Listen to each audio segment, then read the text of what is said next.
Welcome to our channel. Today we how to reset your Huobi account, easy tutorial step by step clearly. To begin resetting your Huobi account, navigate to the official Huobi website or open the Huobi mobile app.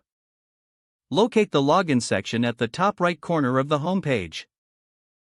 Click on the login button.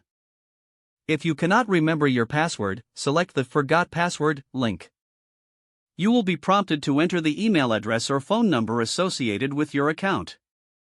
After entering your information, click on the Send Verification Code button. Check your email or SMS for a message containing the verification code. Once you receive the code, return to the Huobi page. Enter the verification code in the provided field.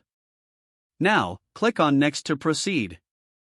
You will then be asked to create a new password. Make sure your new password meets the specified security requirements. After entering your new password, confirm it by typing it again in the designated field. Click on the Reset Password button. A notification should inform you that your password has been successfully reset.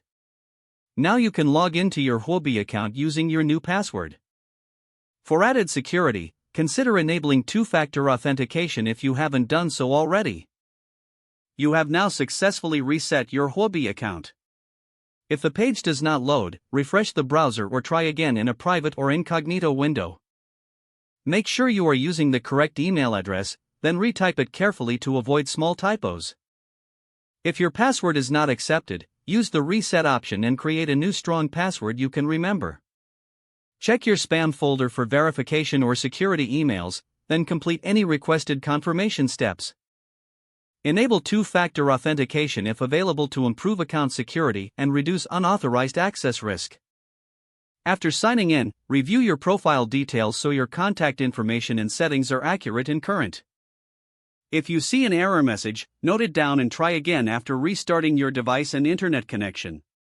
Log out when you finish, especially on shared devices, to keep your account and payment information secure.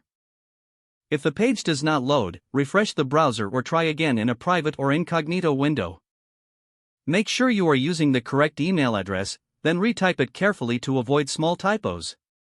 Don't forget to like this video and subscribe to our channel for more step-by-step tech guides.